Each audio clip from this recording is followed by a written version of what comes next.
Hello, my name is Eleanor McClett, and I'm the Manager of Economic Development for the town of Canmore and on the Board of Directors for Economic Developers Alberta. We're so grateful that you could join us this morning via virtual conferencing at Experience 2020. Today's session is about social innovation, social enterprise, and innovating for good. This is going to be a great session, so grab your pen and paper and join us in this virtual adventure.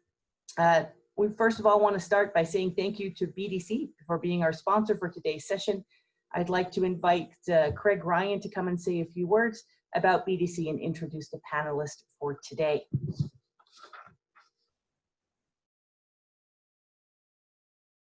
Thank you, Eleanor, and hello, everyone. On behalf of everyone at BDC, welcome to our panel on social innovation, social enterprise, and innovating for good. Welcome as well to my living room here in Montreal. As the only bank in Canada devoted exclusively to entrepreneurs, we BDC are a member of a wonderful entrepreneurial movement of people who use their businesses as a force for good, people who legally wire their companies for societal purpose, and who meet high environmental, social, and governance standards. They're called Certified Beneficial Corporations, or B Corps for short, and they're part of a global movement, thousands of them in 70 countries, including, of course, Canada. One of my favorite Albertan B Corps is Chandos Construction of Edmonton. You'd be hard-pressed to find people more social-minded or as innovative as the folks at Chandos. I tell you this because I think the B Corp movement overlaps with the social innovation and social enterprise movement. Because when I think of social innovators, I think of the super creative vanguard of entrepreneurial people helping make not-for-profits to be their most effective, as well as public-minded people creating private sector ventures that have a specific, discernible benefit for society. And when I talk to B Corps like Chandos, I sometimes see examples of them collaborating with social innovators, because where there is shared interest and purpose, there is grounds for collaboration. The world of social innovation is rich and complex. To help us all understand it better, we have two terrific panelists for you today. First, we have Dr. Catherine Pearl.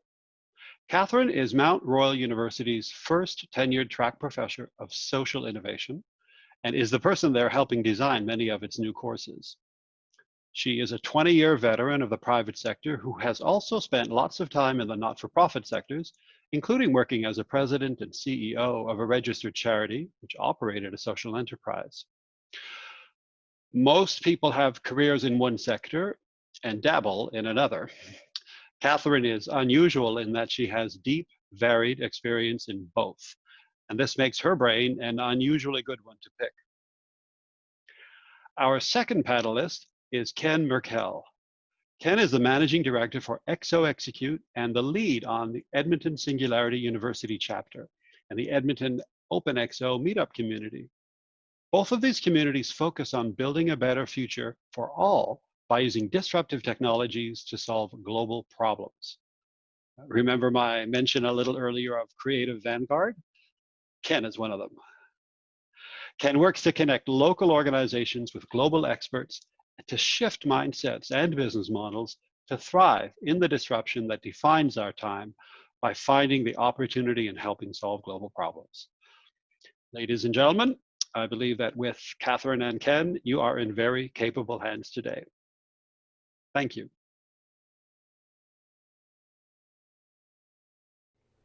So good afternoon, and great to have you join us today. My name is Dr. Catherine Pearl, and I teach at Mount Royal University in the Bissett School of Business. Really thrilled to have you here with us, and I'm looking forward to hearing any questions you might have following our presentations. In the meantime, what I would love for you to do, if you have a moment, is to go grab a piece of paper and a pencil, because I have a favor to ask of you.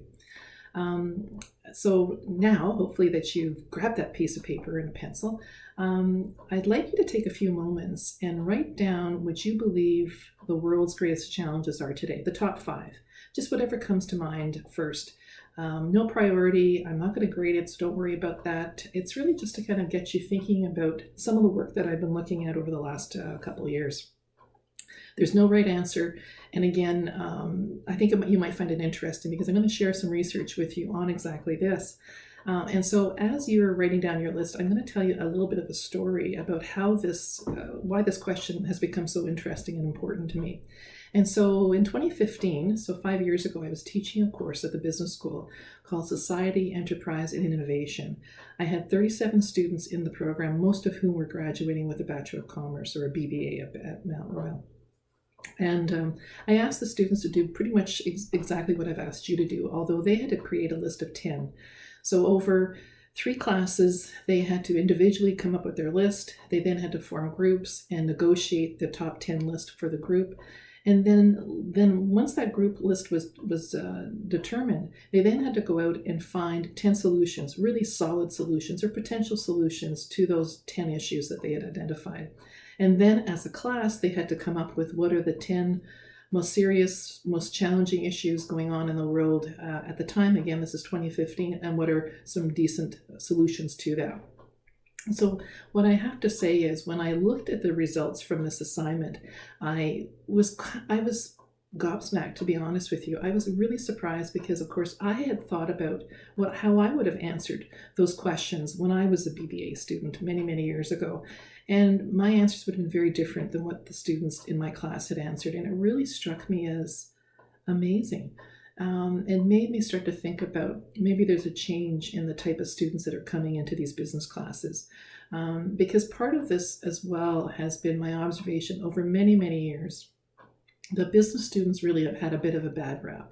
The MBAs, the BComs, the BBAs have sometimes been described as mercenaries, no soul, only about profit, don't really care about community or impact.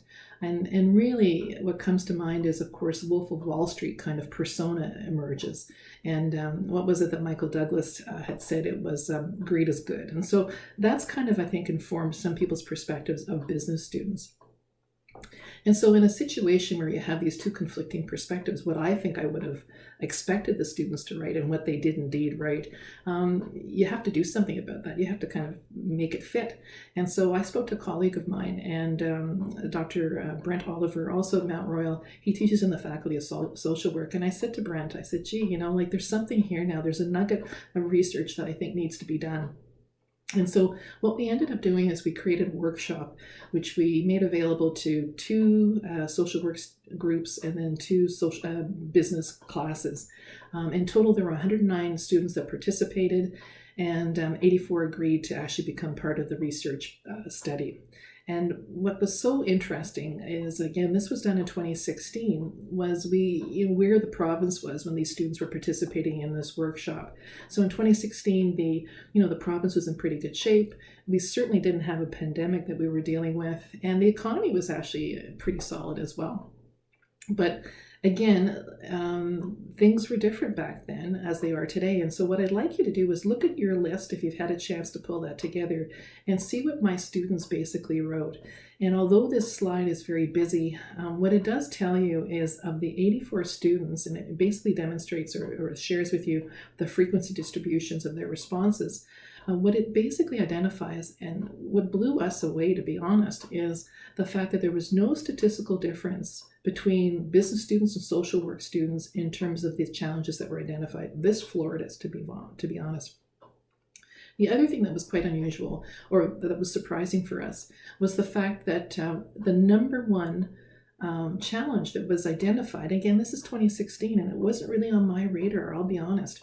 But in 2016, these students, regardless of what faculty they were in, identified the environment as the number one challenge, with poverty and discrimination really up there as well. But again, no difference between faculties, which was quite surprising.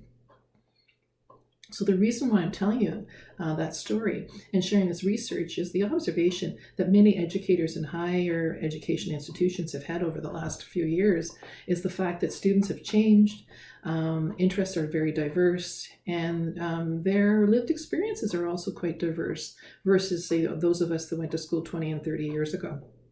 And so as a result, post-secondary institutions in particular have had to adapt, and they've had to adapt very quickly. And what this has done for me specifically is it really has opened up a whole new area of teaching, a new area of study, and a new area of research, and it's called social innovation. And so this slide basically shares with you a definition for social innovation put forth by Francis Wesley, who really is regarded as the guru, a Canadian, I might add, at University of Waterloo, who's been writing about social innovation for almost 20 years.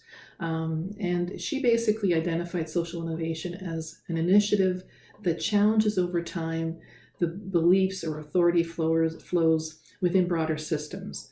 And we say that a social innovation has to have three characteristics to be considered a social innovation. It has to be durable, it has to be transformative, and it has to be scalable. So it has to demonstrate those characteristics in order to be considered a social innovation.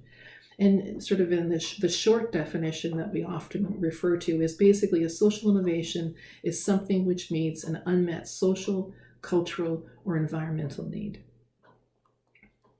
And so some examples of social innovations that might kind of ring true to you are cooperatives, the cooperative business model, Canada's a universal healthcare system, the massive online open classrooms, MOOCs for short, and social finance and microloans, which are a little bit newer to the social innovation platform, which is kind of interesting. And so what might be helpful to kind of dig into at least one of those examples is maybe I'll pick the cooperative business model, because it's an interesting one. And if you're trying to understand how something is a social innovation, the best way to do that, or one way to do that, is to look at history. And there's a fairly lengthy history when we look at cooperatives. So the co-op model, the first consumer cooperative, was established in 1844 in England, in Rochdale. And it was pulled together by 28 men, and they're called the Rochdale Pioneers, who basically pooled the resources of £1 each, which was, I guess, a challenge to pull together, which is $1.73 today. But basically, they pulled the resources together because they believed that they needed to set up a general store so that their people, the people that were living really in very difficult, challenging times, they were pretty much living in abject poverty. The landowners had general stores, but the products that were priced out of the market, and certainly these individuals could not afford to go there. And so what they ended up doing was they set up their own general store. It was very limited in terms of products initially, but very shortly, and apparently within 4 months, they were able to expand their product offering based on the fact that their products were accessible, they were fairly priced, and they were of quite good quality. And so that first consumer cooperative in 1844 has really expanded. So it was transformational in terms of meeting an unmet social need, that they did not have access to high quality food at reasonable prices at the time. It was durable. 176 years later, it still is operating, thank you very much, in terms of the cooperative business model. And incredibly, in terms of scale, there are today more than 3 million cooperatives around the world that employ 10% of the world's population, of which there are today 1 billion members worldwide. So it really gives you a sense of the scale and how much this has grown. So it's a terrific example of a social innovation. So what does this all mean? Well, now that you have a bit of a sense of what a social innovation might look like and what some of the characteristics of a social innovation gets to be, it's important to keep in mind that a social innovation is not it is actually sector agnostic. It's not something that shows up in just the nonprofit sector or the for-profit sector or the public sector. It really is apparent in all sectors, and sometimes in all sectors at the same time, which is kind of interesting, I think. And so what, some of the more successful ones that I've seen in the not that distant past is, in Calgary, the Resolve campaign, which was trying to end homelessness. It was an effort, an initiative put on by the public, private, and social sector. All these different agencies were involved in it. You have Edmonton's Social Enterprise Fund, which has been around for a long time, 2008, still continues to support nonprofit and for-profit social businesses in terms of expanding their reach and scaling their offerings. And then you have the Government of Canada's most recent exploration and an initiative called the Investment Readiness Fund, which is literally in the process of being managed through the Edmonton Community Foundation and the Calgary Foundation in terms of proposals and capacity building grants that are in place to help social purpose businesses, again, whether they're for-profit or not-for-profit, to move into the social finance space. And so these innovations are designed to address unmet social needs, as I've mentioned earlier, and most often include very innovative solutions to some of the world's most pressing problems. And in fact, we say that social innovations are often focused on looking at the most complex of these problems. So maybe what I should do is talk a little bit about problems and see what you think. So in our mind, we kind of classify problems into three different areas or three different buckets. We talk about the simple problem. So the simple problem might be, I have to make a cake. And so I have a recipe. If I follow the recipe and I get the ingredients and I turn the oven on at the right time and actually time it versus just sort of winging it, the chances are like 100% certainty that my cake is going to turn out and it's going to be perfect every time, because I've done it a number of times and I've tried experimenting with the different ingredients and it didn't work. But if I follow all the rules, it's going to work out. And then we have what's called a complicated problem. So a complicated problem might be sending a rocket to the moon. And in this instance, we basically have a lot of rules. We have a lot of criterion that needs to be met. We need to make sure that we have the right people, the experts, the appropriate knowledge. All the right stuff has got to be in place to make sure that rocket does indeed get to the moon. But if we follow all the protocols, if we have the experts involved throughout the process, the chances are, again, close to certainty that that rocket will get to the moon. Again, as long as we follow all the steps and we don't short circuit anything. And then we come to the complex problem. And a great example that we use quite often is raising a child. There's no rule book there. There's no recipe for sure. And two children from the same home can be diametrically opposed and very different. And so it's complex because there are so many unknown unknowns. No matter what we do, we cannot be assured that both children are going to be identical. In fact, they probably aren't. And there's this whole process of continuing interpreting and understanding the changes that are occurring because there is no recipe to raising a child. And so we say that's a complex problem. And so the other part of this is we have things that are called wicked problems. And so wicked problems are even more chaotic in some ways. And they sometimes overlap the complex problems. And so when we look at a wicked problem, the wicked problem is unique. And it's usually quite large. It's big. It seems intractable in many times. There's often no clear definition of what the problem really is. There are multi-sectoral influences and impacts of this problem, so it touches on boundaries of many, many different groups. Lots of stakeholders, lots of different stakeholders with different interests could be involved in this in this wicked problem. There's many organizations that might also be influenced or impacted by this problem, which again makes it quite complicated, complex, and wicked, as a matter of fact. And every solution that seems to maybe have possibilities, it just doesn't. It's very difficult to kind of test drive these potential solutions. And the reality is that most solutions are not right or wrong. They're maybe better. We look at improvement as opposed to the actual solving of a wicked problem. And again, it takes a long time to evaluate whether or not a potential solution has indeed been successful. So it's not a short circuit by any stretch of the imagination. Wicked problems are wicked for a reason. There's not a roadmap, very complex, and multi-stakeholders are involved in influencing the outcome, but also probably contributing to some degree to the problem itself. And so one of the tools that we use to understand wicked problems and complexity is actually systems thinking. And so we use this tool to understand the world around us, recognizing that nothing happens in isolation. Systems thinking is really a mindset, and it's a perspective that we use to understand patterns of behavior, as well as how these patterns interact and how they actually impact the overall system. The other reality is we also know that systems are embedded within systems. I mean, that's no surprise when we think about things like universities and colleges. They are systems within themselves, but they're also embedded in the system called the educational system of Alberta or Canada or whatever it gets to be. As well, we know that the behavior of a system cannot be understood by just looking at the parts.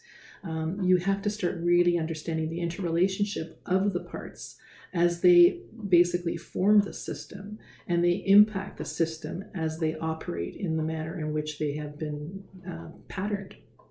And so if we look at, an example, I guess that might resonate for all of us because it's getting cold out there, is, winter's coming. And if we look at Alberta, with a snowstorm coming, like, what does that mean? Well, we have the transportation system, and which is made up of piles of parts. We've got buses, bus drivers, the LRTs. We've got the snowplows that are part of the system. We've got the lighting system. We've got all these different parts of the system called the transportation system in whatever city or town you're in. And when a snowstorm hits, guess what? All the system is almost paralyzed if we don't have the various components of the system working around the snowplow issues or the snow removal issues. And so if we know, for example, where we can intervene in a system, we can help the system recover from a stress. And so in the example of a snowstorm, you would know in theory that the snowstorm is coming. And so you would basically have your snowplows and all the extra people that you need to remove all the snow on call to make sure that you could clear the roadways, that the LRT system is working at capacity, because of course some people won't be driving that day, and so it's really important that the system is responding to these outside stressors. And so that's what we look at when we look at systems thinking and why it's so important. And so we use systems thinking when we're looking at these wicked problems, in particular because it helps us understand all the various parts of a problem and what might be contributing to pieces of the problem, to be honest with you. Increasingly, many solutions that are proposed are solutions that are creating shared value. And again, this is considering social innovation and the relationships that are working across different sectors when we look at social innovation. So what we are really challenged by is when we look at creating shared value through social innovation, we really aren't trying to leverage to the same degree that we have in the past in terms of competitive advantage. Really, what we're looking at creating shared value is a way in which all stakeholders can benefit from an innovation or from a change, from an improvement, not just one sector. So not just government, not just civil society, and not just business. And so what we look at when we look at creating shared value is trying to make sure that all players, all stakeholders are benefiting from whatever the solution might be. And so when I returned to school many years ago, actually 2008, to complete my PhD or to do my PhD, the topic I was interested in looking at was social enterprise, actually. And the main reason for that was because I'd spent 20 years in industry. I had thought I knew a fair bit about corporate planning, about finance, about marketing. And I also had run a charity for a number of years that was a social enterprise. And so I really wanted to try to investigate and understand social enterprise given my background and training. And so it was quite interesting because, of course, in 2008, it wasn't really on many people's radar, even in Calgary at the time. And so it made it a bit challenging trying to get someone interested in me doing research on this area. But what is fascinating today, I have to tell you, is there's a whole ecosystem that's emerging around social innovation, of which social enterprise has been identified as one of those results of the whole social innovation ecosystem. And we're seeing many, many social enterprises emerging in Alberta in particular for a number of different reasons.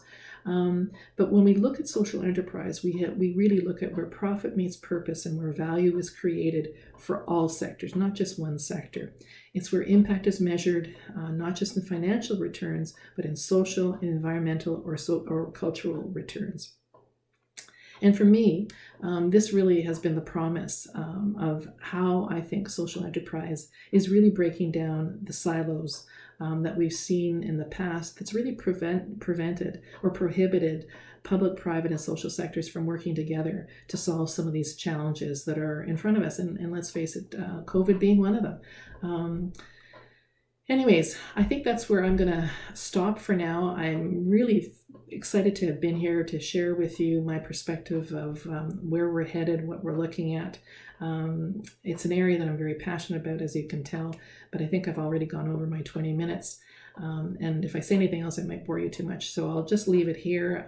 Thank you so much once again for taking the time to listen to this. And if you do have any questions, don't be shy. I'm going to be here for after the next presentation, and I'm looking forward to talking with you. Thanks.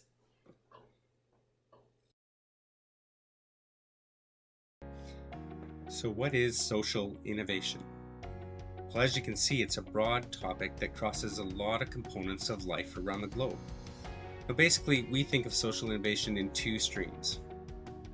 First of all, from a business perspective, it's about shifting what innovation means. So it's not about innovating internally for efficiency and productivity gains. It's about taking an external view of the why of an organization. It's about new ways of working, new business models, new organizational structures, new understanding of what success means. All things that create opportunity out of positive impact in the world. Now, from an institution perspective, it's about changing the way our institutions operate, like education and government.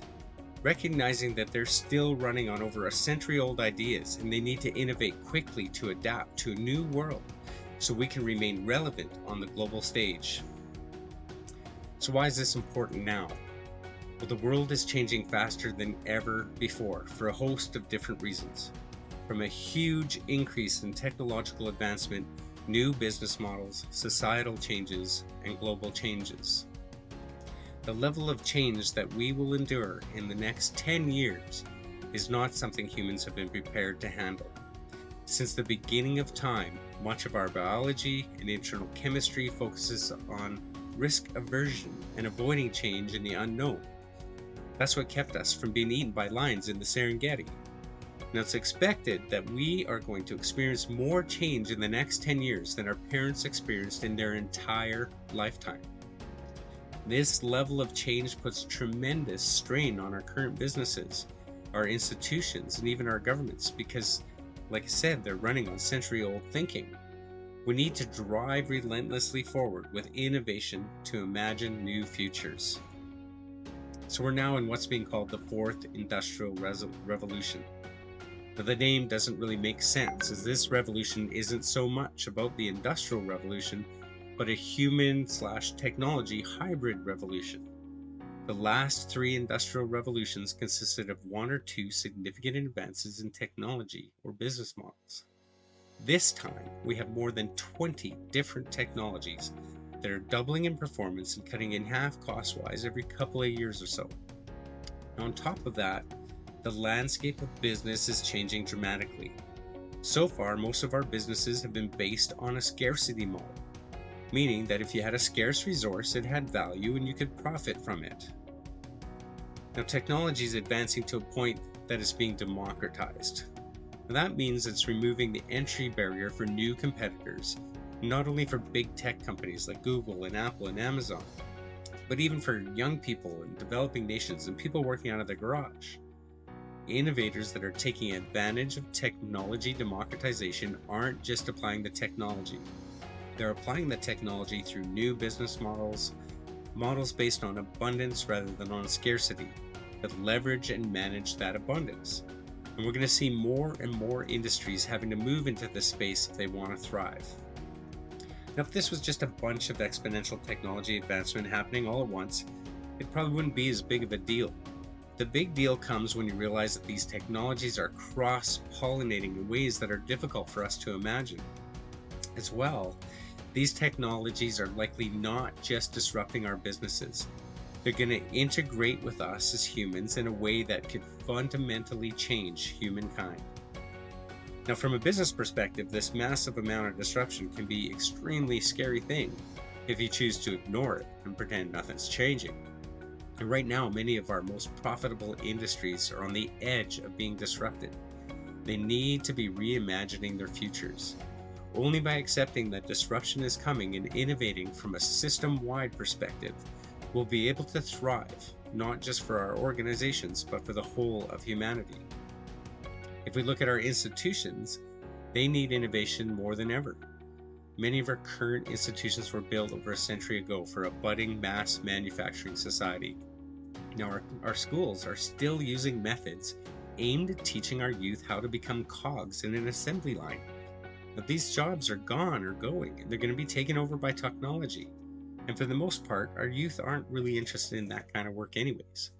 We need to rethink not just how we educate, but what we educate on. We need to instill innovation, adaptability, and imagination in our youth so they enter their careers with critical thinking skills and the ability to learn and adapt quickly in line with the new rapid pace of change.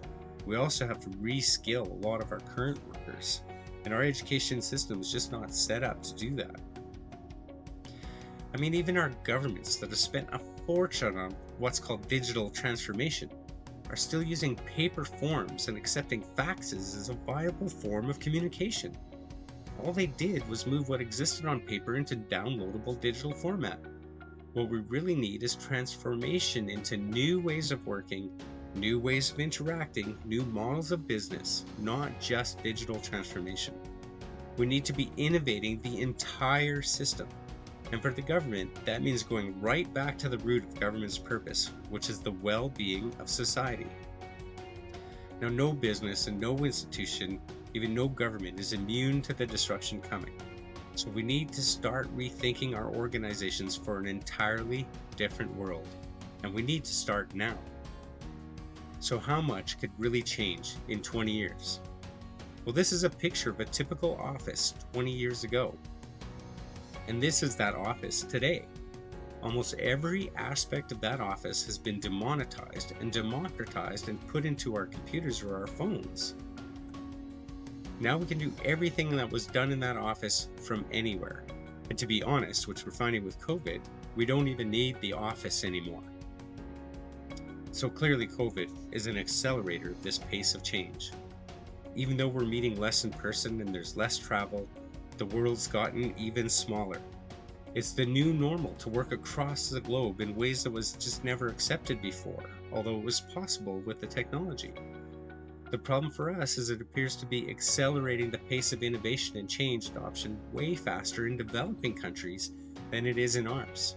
And it has nothing to do with technology. It's due to very different mindsets. Technology is just an enabler. And you can't innovate without adopting new processes and shifting the mindsets of your people. Now, every organization has an immune system. It's great for any organization that's operating in a localized and static system within a scarcity environment, but that's not the world we live in anymore. This applies equally to corporations, institutions, governments, even small family businesses. Our organizations have thrived for so long on these scarcity business models that the organizational immune system has become an immunodeficiency syndrome.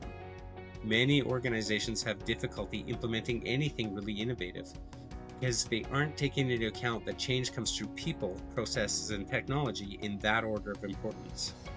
In developing countries, they aren't mired down by a long history of prosperity and huge investments in maintenance of existing infrastructure and assets. Their people are more open to innovating because they need to, out of necessity. If you want to implement any real change, it starts with your people. And if you want to bring your people along, you need to have a compelling reason for them to move. Now, this starts with something we call a massive transformative purpose, or MTP, and a vision for the future. Now, all of the top organizations in the world have an MTP, and through that MTP, they build a community of people around that MTP. Now, this goes beyond just staff into customers and communities of individuals that want to be part of bringing that purpose to fruition. Now, an MTP isn't about your organization, it's about the impact your organization has on its community, whether that be global or local. So if you start with purpose, and that's not a marketing slogan, but a real compelling purpose for your organization, you will enable the adoption of modern methodologies, modern business models, and exponential technologies. Now, for example, our MTP at ExoExecute and SciFi Hive is imagining and realizing new futures together.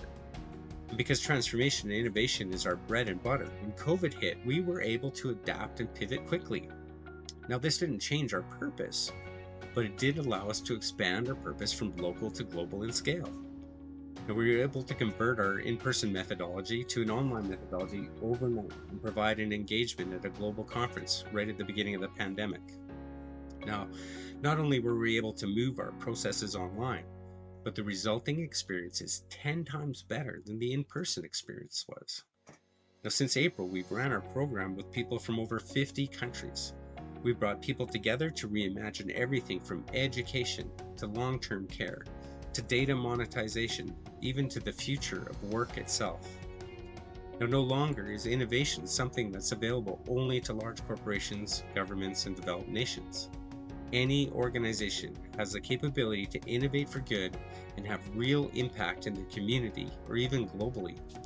If we're to continue to thrive, we need to rethink our entire innovation ecosystem. We need to make innovation, systems thinking, and reimagining core to every industry, every business, every institution, every employee, and every child. Our century-old models need to be reimagined because that's not the world we live in anymore.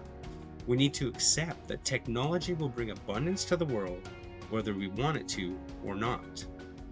So if we look at renewable energy, the International Energy Agency is saying the cost per megawatt to build solar plants is below the cost of fossil fuels worldwide as of October this year.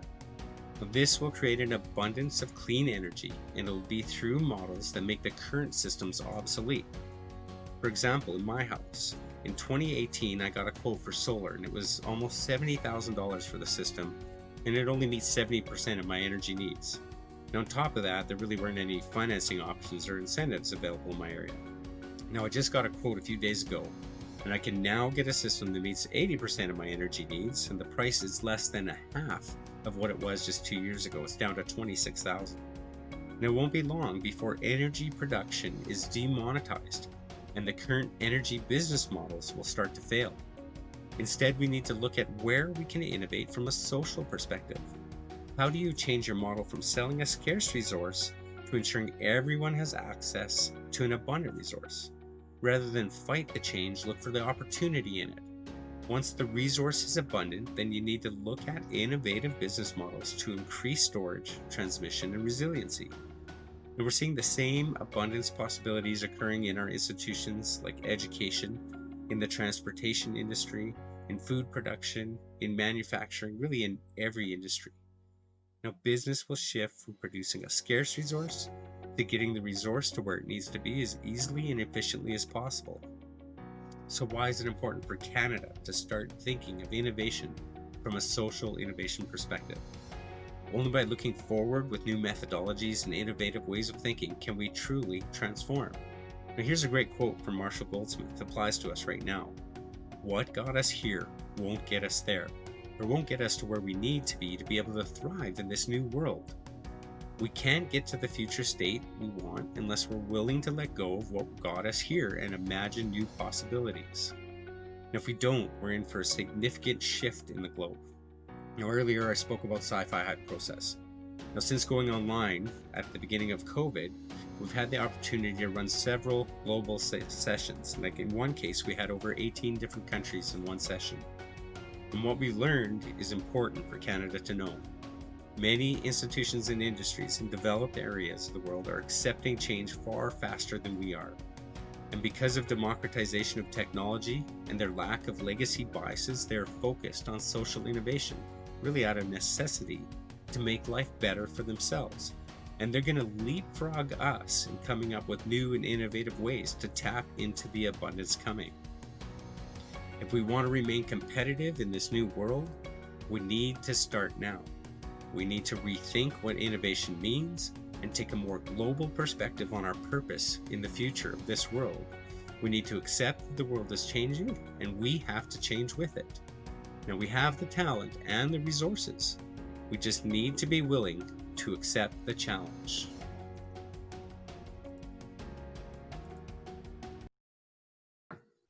Thank you very much, Dr. Pearl and Ken, for your presentation. Some great information there. I know that this is a topic that has come up more frequently in my community here in Canmore.